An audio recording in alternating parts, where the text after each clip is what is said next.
Well, thank you very much, and good morning to you, Dibal, and to our viewers. It is a cold and chilly morning, a gloomy morning from all the situation that is right here at the Lee Funeral Home, and that depicts and describes the situation that is there in the country right now, or since Friday, when we received the news of the passing on of the former president, or the retired president Late Kibaki, who passed on Friday at the age of 90, only a few months shy of the 91st mark. And of course, we are here at the Lee Funeral Home. That is the vehicle that will be escorting the body of the president, which is currently being prepared to be moved into one of the carriages that is going to move it to Parliament buildings, where it will be lying in state for 3 days, beginning today, Tuesday and Wednesday. And that process will be beginning from 9 a.m. to 5 p.m. And if my colleague could just show you some of the police or the military officers. Remember, this process has been taken over by the military officers to ensure that everything is done well. And right now, there is a casket that is being placed on top of the carriage, one of the carriage that is being used here.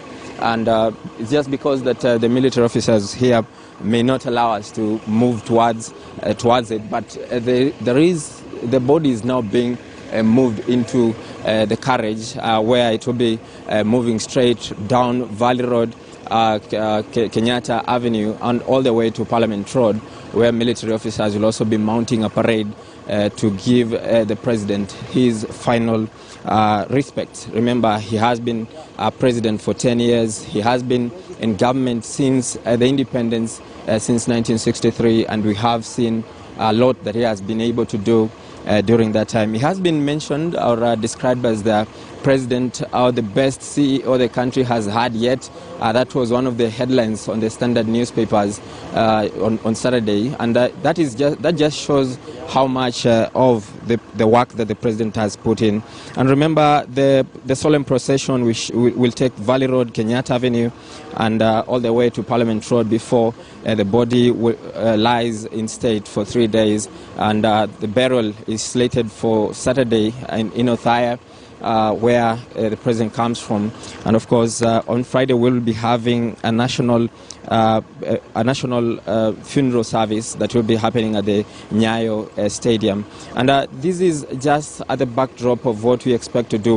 Thousands of Kenyans are welcome to see off the president when that process will be starting at around 9 a.m. This cortege will be moving slowly, and it will also be escorted by the family of the late president when that will be happening.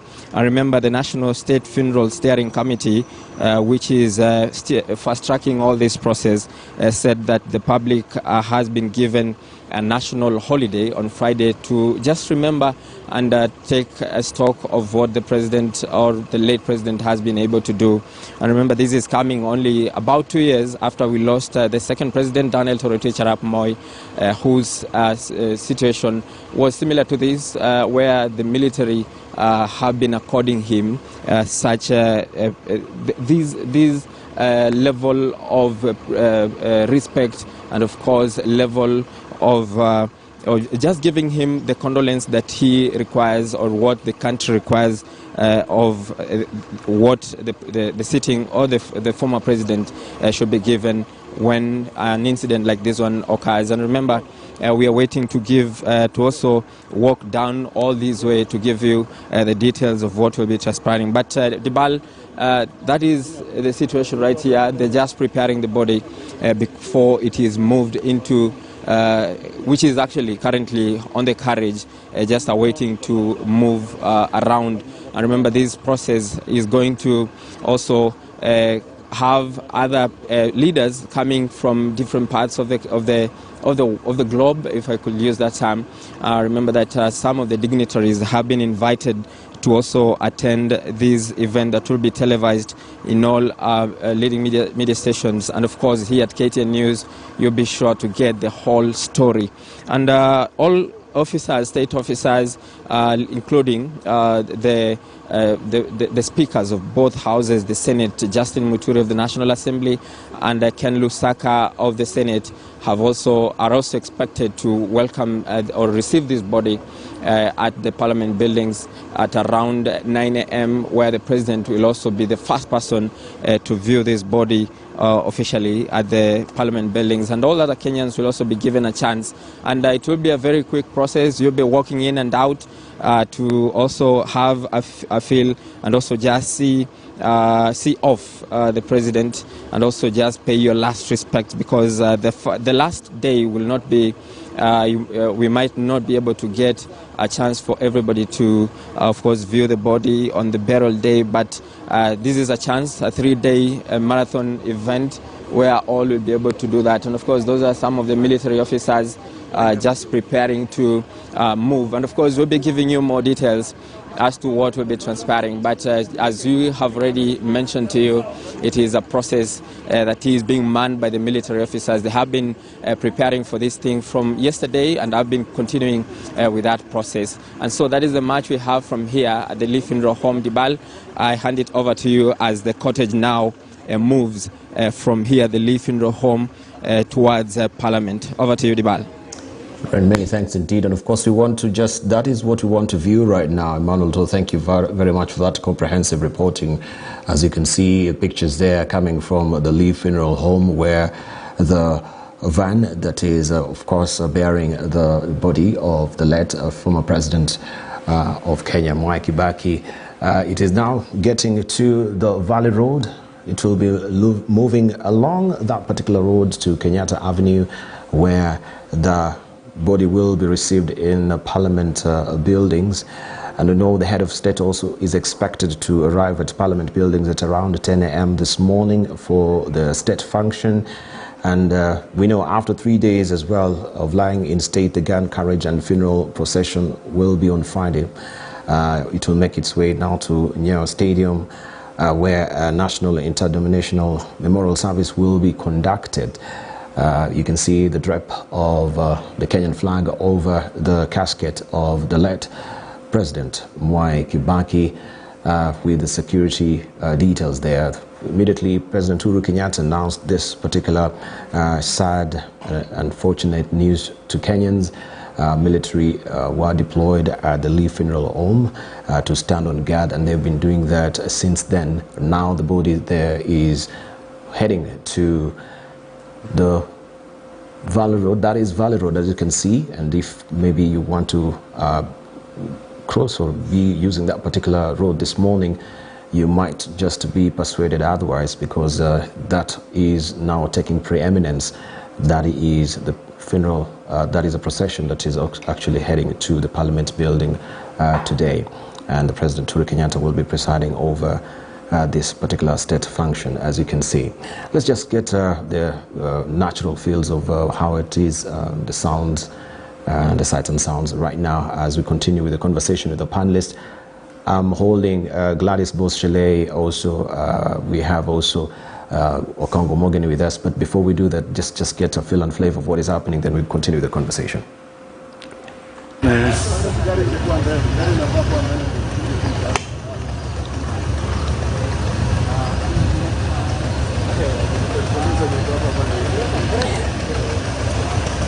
Gladys, this is, as Emmanuel said, just 2 years apart when we had this particular funeral procession also with the late President Daniel Arap Moi.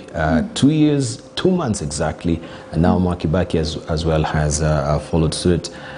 Yes, in fond memories as we remember him today, you talk of the economic imperative, that you had that conversation with Mwai Kibaki when you're seeking the budget for the judiciary as the chief registrar of the judiciary by then. Looking at even what we have right now in comparison to where the economy it is right now, if Mwai Kibaki was around, you think he will be a happy man? He was the president that was actually targeting, you know, the 10-point percentile, especially on the gross domestic product. Yeah, I think as Senator Mugeni said about Kibaki, he was a professional. He was a professional. He ran he didn't run, he was more a professional than a politician. And so when he looked at Kenya, he looked at it as a business that must be run, you know, sustainably economically. So he was very clear, and I think that mind is very important, because then all his decisions, whether it was on appointment of his cabinet, whether it was the policies that he put in place, all of them were around the economy. And it was new at that time, because I mean, at that time, Kenya had a good time since independence, and then the economy started to go down around the time of President Moi, when the international financial institutions stopped funding government. I mean, World Bank withheld any funding to support to Kenya for 10 years, and until we, I mean, because of the structural adjustment programs, yeah. So the structural adjustment programs, there was also that we must have a new constitution. Yes. We must have a multi-party democracy. So there were certain the things that Kenya had to do, and changes, our governance structure and so on. So Kenya had come from a bad place when Kibaki took over. But then, at the time when he was a leader of opposition, he had actually focused on the fact that Kenya must make certain changes to the governance structure if it has to get the support of international financial institutions. So he came into government and as president with that mindset. He knew where we'd come from, and he knew that we must transform the economy. And I think what I like about the current presidential candidates, both Raila and William Ruto, they've begun to talk about the economy. Yes. So actually, that is where Kenya is going to be saved. Initially, we used to talk about kingpins from this tribe and that tribe, but right now, Kenyans are rallying around the economy, because everywhere you go, Kenyans are hurting. I've been on the campaign trail, and everybody is telling you, uchumi iko mbaya.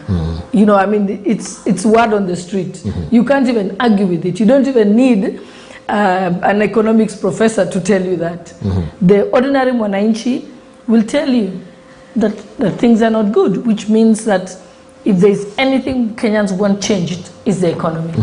Yes. Yeah, and of course he spearheaded also the economic recovery strategy under his regime. We saw the Vision 2030, that we have the template now with the medium term plans. I think this is almost the 5th one that we're having.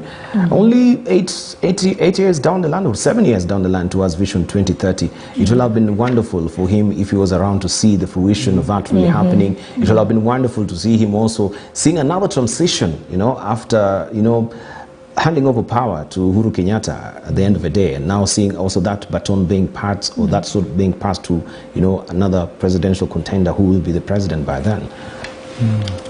Yeah, but really, Kibaki was somebody who was magnanimous. And, he's the one who started us off on this issue of gender. The issue of zebra, zebra appointments, man, woman, then man, started during the tenure of... they call the zebra appointments. Yeah, zebra appointments, where they tell you if the man is at the top, then number 2, you get a woman. That's why Dibal, when we picked the new Chief Justice in the new Constitution, we had a man at the top who was Willy Mutunga. The Deputy Chief Justice was Nancy Baraza. At number 2.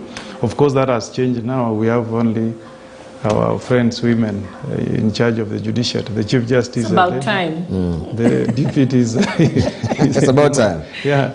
And even in terms of institution, remember he had picked Visram as our Chief Justice under the new Constitution.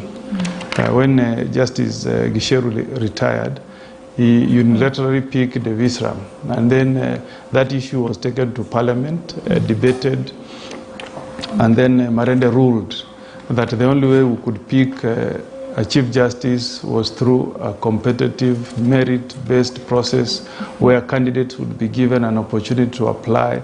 They are interviewed by JSC, and then the best candidate is proposed to the President. And you know what? most Kenyans thought Kibaki would say no, because there was that debate around Mutunga, the stud on his left ear, and people thought that Kibaki would actually say no. But you know what? When he received the name, he said, this is what JSC has recommended. My duty is to forward the name to Parliament and debated, and then Chief Justice Mutunga was appointed. In terms of economy, when Kibaki took over, a number of Kenyans, Dubai, were not paying taxes. Our tax collection was at about 316 billion when President Kibaki took over. He's the one who inspired Kenya Revenue Authority to have it in their mindset that there was no big fish. Every Kenyan had to pay tax. And you know, there's a time Kibaki was running this country without any support from external financial institutions. Yes. All that money was being raised through our local taxes. It was during Kibaki's time. If you remember that Kenyans could walk to a bank and you get unsecured loan. You did not need any security. I remember going to Barclays Bank, and with my payslip, I was able to get 500,000 loan without any security. All that was happening during Kibaki's time. So he had a way of revamping our economy in such a manner that money was able to flow. Banks, I don't know where they got the money from, but all of a sudden, banks had money. They were lending out money. The interest rate, you remember during the late President Moi's tenure, interest from banks had spiraled to about even 68%. People are not able to repay back loans. But during Kibaki's time, people were able to borrow unsecured loans at very affordable interest rates, do business, and repay back. I don't know what is the miracle about going to Mangu School and studying in Makerere University, but there was something that could tick with Kibaki. There is a road in just between Kericho and Nyamira, Kisi-Chemosit Road, which had remained complete for about 15 years. During every election cycle, President Moi used to come and promise the people of Nyamira that in my next, once you elect me, I will complete this road. But you know, within the first 2 years of Kibaki presidency, in 2 years, that bridge, it's between Kericho and Ikonge, that stretch, that bridge was fixed within the first 2 years, because Kibaki believed in opening up infrastructure so that there is connectivity between counties, so that there could be easy of doing business between counties, easy flow of movement of goods and people amongst counties. That's why he came up with this infrastructure plan where roads were to be open. And I think he did more than 2,300 kilometers of tarmac.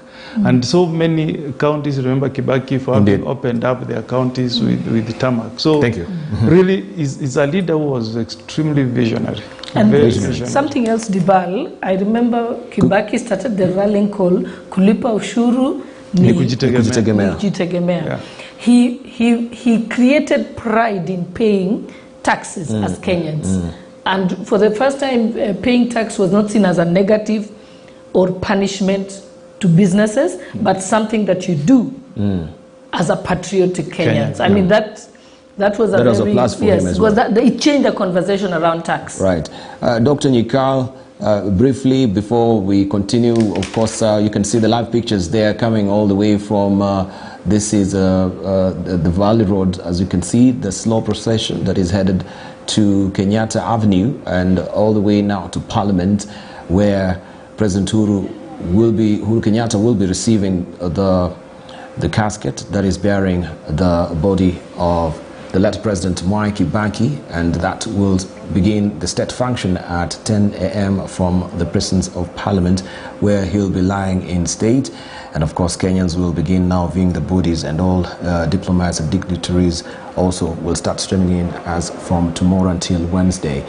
This is live pictures coming to you all the way from Valley Road, heading now to the Integrity Roundabout there, going to Kenyatta Avenue, and then finally to Parliament. We shall also be giving you that particular live wall-to-wall, wire-to-wire coverage all the way from Parliament as well.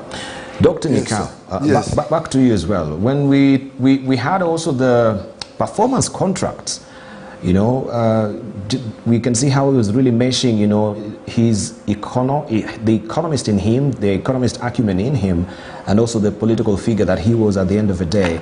And this really gave out to a very finer, you know, president who could execute his function as an economist and also as a very fine and with the finesse presidential also executive performance at the end of the day.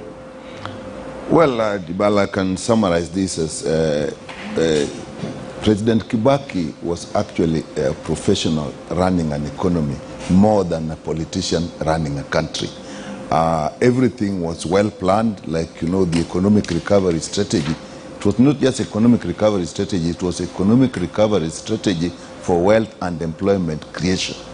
You see that concept that is in there, and then you go to the Vision 2030. And the real foundation of all this, he extremely believed in professionals, people who are in these institutions, people who are in amongst the permanent secretaries in particular, were actually professionals that knew what they were doing. One of my colleagues talked about tax collection. I remember Mr. Aweru, who was then in charge, and he was briefing the PSS on what, and it was extremely professional. So he listened, and when we were there as professionals, he actually did more talking and gave ideas, and he just listened. And when the document was properly done and presented to him, and he agreed with it, he said, "Bas, simfanye." If it was professionally done, he listened to the details, and he was a man of details and very sharp mind on picking contradiction in a document. For example, this thing of universal health care that is now seen as a worldwide move, to a large extent it started here in his time when we were looking at the health sector and the concept of social health insurance came. And if you remember the Ngilu Bill, and it was realized that the basis of any health financing will be insurance. So we worked on the social health insurance, but he picked one thing about it, that it will not be possible actually to achieve this unless you have enough money to pay for the indigents, because it will only work if everybody is insured. And he asked, who is going to pay for the indigents? When the figures were worked out, he said, that is too big. At this time in our economy, we can't afford it. But what he did after that, he said, what we can do in the meantime when the economy is improving to the extent that we can pay for the indigents is to increase the funding in health. And I think for the first time, we probably went around 2005 to up to nearly 10–11% of our budget. You remember earlier before he took over, there was the Abuja Declaration that was calling on every African country to put up to 15%. In his time, we went up to 11%. And he said, after that, we improve the infrastructure in health, and then we can start to see how we'll get money to pay for the indigents and implement the universal health coverage. In fact, it's that document that we presented at the World Health Assembly in, I think, 2005, 2004, that actually the World Health Assembly agreed that is need to look at how everybody can be covered. And that is what created the movement for universal health coverage, where every country must strive to ensure that every citizen gets the kind of health they need at the cost they can afford. Very few people know that. Fortunately, other countries went ahead and moved much faster. We are on the track. But he believed in professionals. When you brought an idea, you worked it out, you brought a document, it became a cabinet paper, it went to cabinet. If it was okay, it was approved. And you would go as a technical person with the minister and make the presentation to him personally.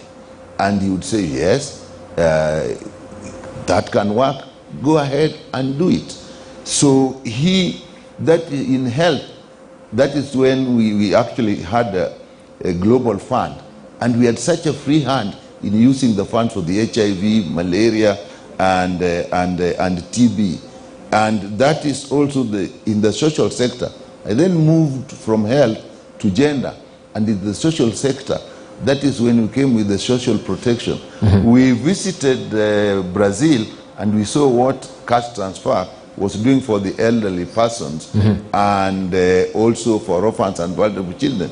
And when we came back, I remember I was in gender then, I was called the treasury that there can be enough money to start a cash transfer for elderly persons and later on for persons with a disability. And the World Bank came in to support the orphans and vulnerable children. We were actually moving to look at the area of urban poor, whether we can get some support for them as a social protection and a social security. So as senior people in government, if you had an idea, you put it properly and you presented it, it became a cabinet document, and it was okay.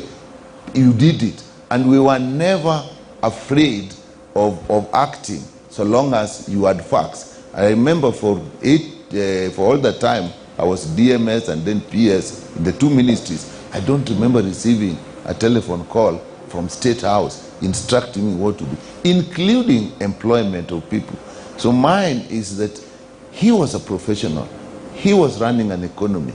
And I think politics he put aside.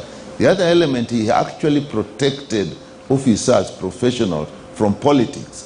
And when you're making a statement, you would see he would listen more to the technical people than even to the politicians.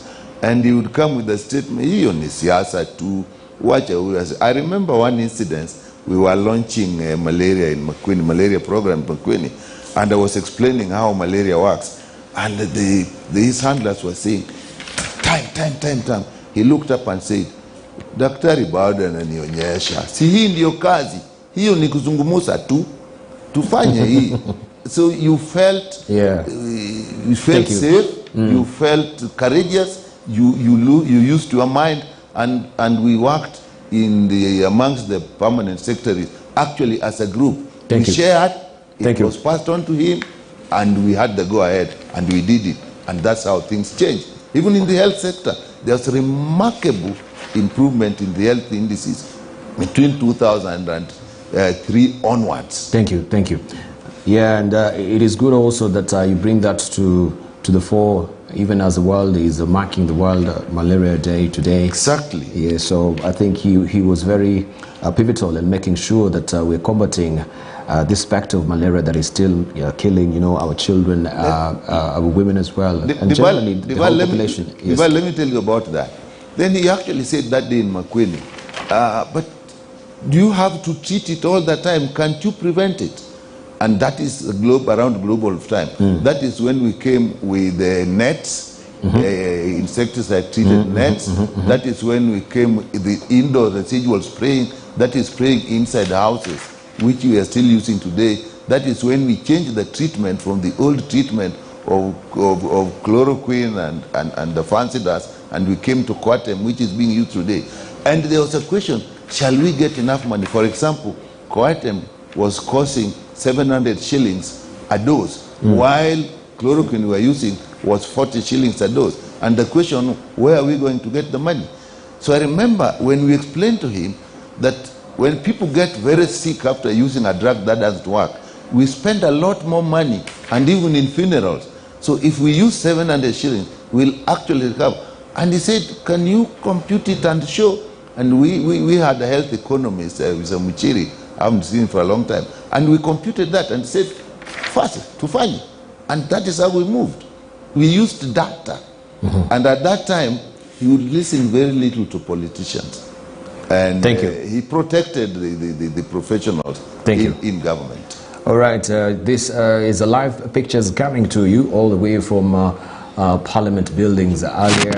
Parliament building earlier, and you saw also the military just standing on the ready, waiting for the the body of the late President Mwai Kibaki, for them to receive that in Parliament. This is a procession that we can see currently along Uhuru Highway. This is a Parliament road as well that is almost actually getting into the presence of Parliament momentarily, and we can see the military officers, all of them expecting to receive the third commander-in-chief, who momentarily will be in the presence of Parliament.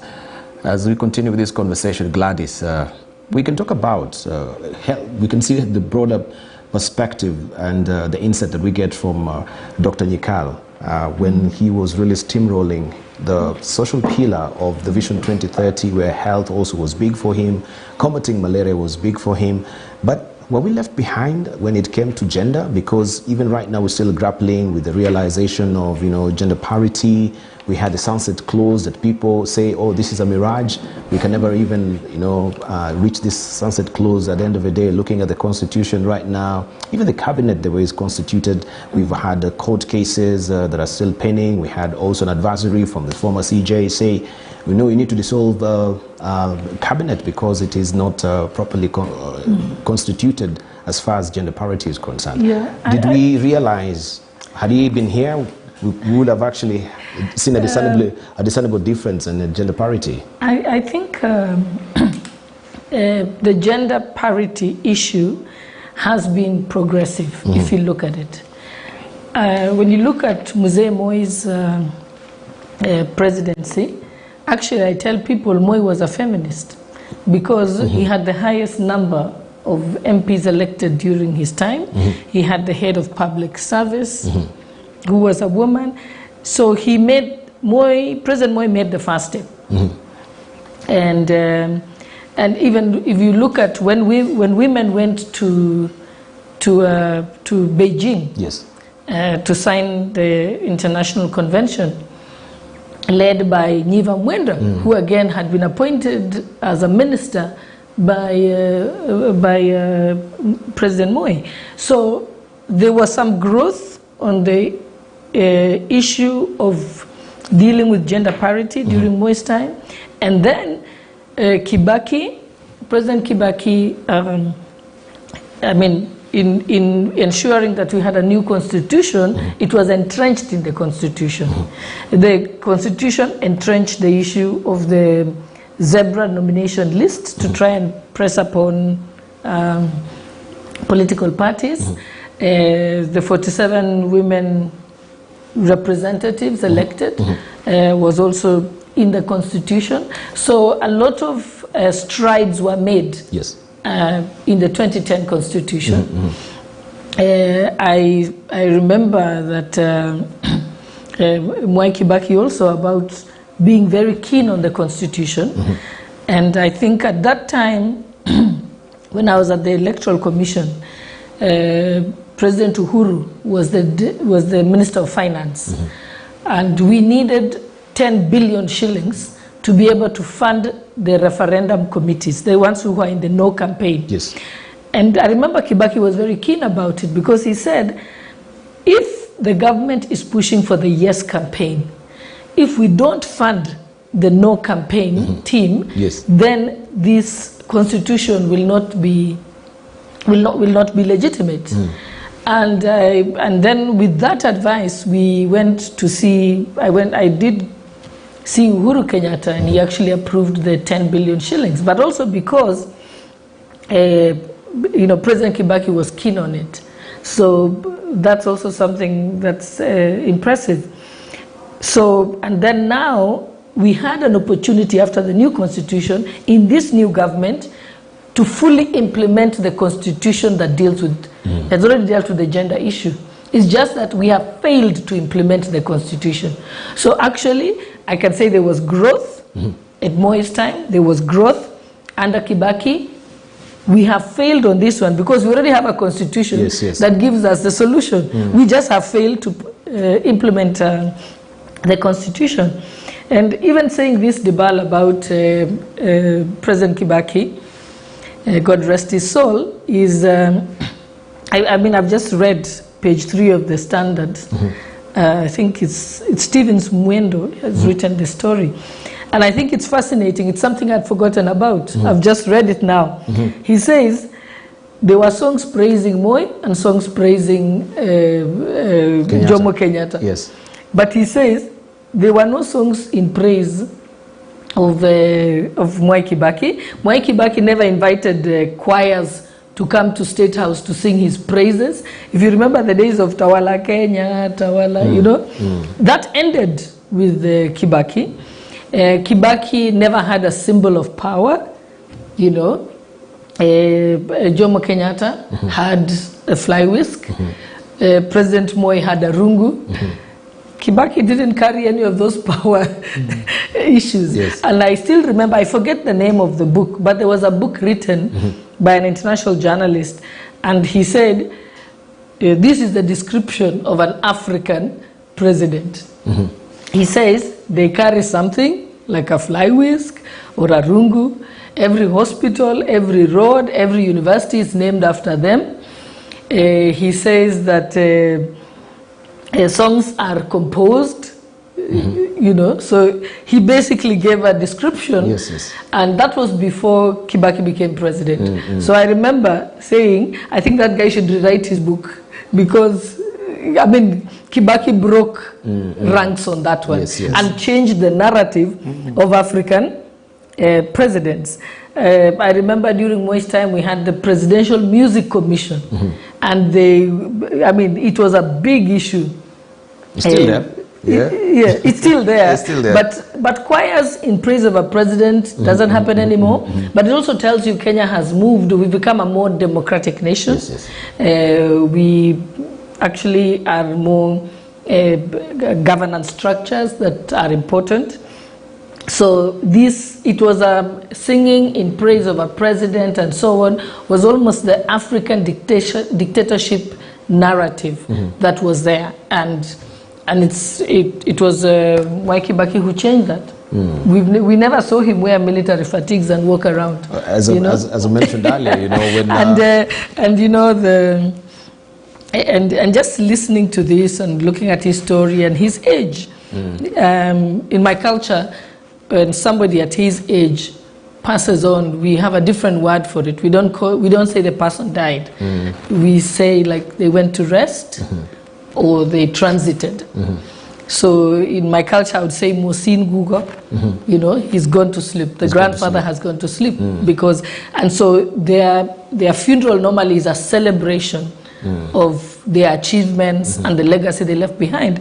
And so just looking about the story, what I've heard from my other panelists here about Kibaki, it's true. It's a true legacy of a man who has rested after serving his full donation and purpose on earth. Indeed. A president that's very humble, almost self-effacing, that didn't want to really project himself as a dictator or domineering or, you know, predominantly on every occasion that every attention is on President Mwai Kibaki. And even as I mentioned earlier, for Thika Road now, if it was not for him, it would have been the Mwai Kibaki Road. Yes, but he said, no, hii barabara inaenda wapi?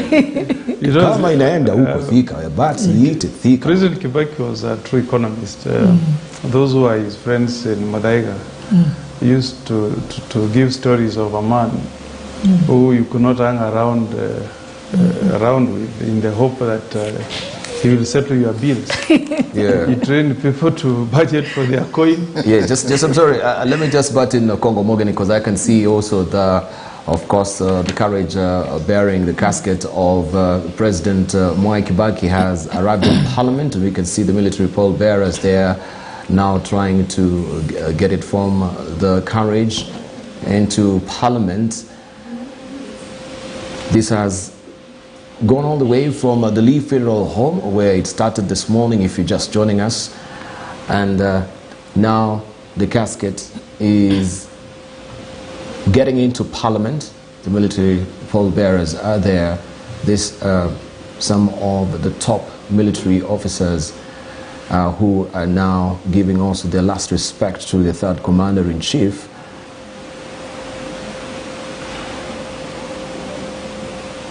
And I remember, just like Moi Kibaki also will be given 19-gun salute following the strict military tradition for the late commanders-in-chief. If he died in power right now, that will have been 21 gun salutes as well. Kenyatta, having died while in office, had a 21 gun salute. His body lay in state for 10 days, and the national mourning lasted a month. All right, so his body will be laying in state for 3 days, and then we'll have a state requiem mass at the National Stadium. This live pictures for you from the presence of Parliament right now. But remember, the only officials entitled to a state funeral and lie in state are the president, a former president, also a president-elect, or any other person designated by the president. And so Uhuru today will be leading the nation in paying last respects to the former head of state and parliament, where Kenyans will have the opportunity to pay homage to the former president. As we see, the cortege there is draped in the national flag. It left a Lee funeral home in the company of Kibaki's family, and it's necked its way through Valley Road, Kenyatta Avenue, and now it's within the presence of Parliament. And we'll see a military guard being mounted before the cortege is ushered to Parliament, as you can see right now. The head of state is expected to arrive at Parliament buildings at around 10 a.m. for the state function. And after 3 days of lying in state, the gun carriage and funeral procession will on Friday make its way to the Nyayo Stadium, where a national interdenominational memorial service will be conducted to allow more Kenyans participate in celebrating Kibaki. Also, Interior Cabinet Secretary Fred Matiang'i has already declared Friday a public holiday. Remember also, he'll be laid to rest on Saturday, April the 30th, 2022 at his Othaya home. Let's just listen in, then we shall also hear from our reporters on the ground.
Gracias.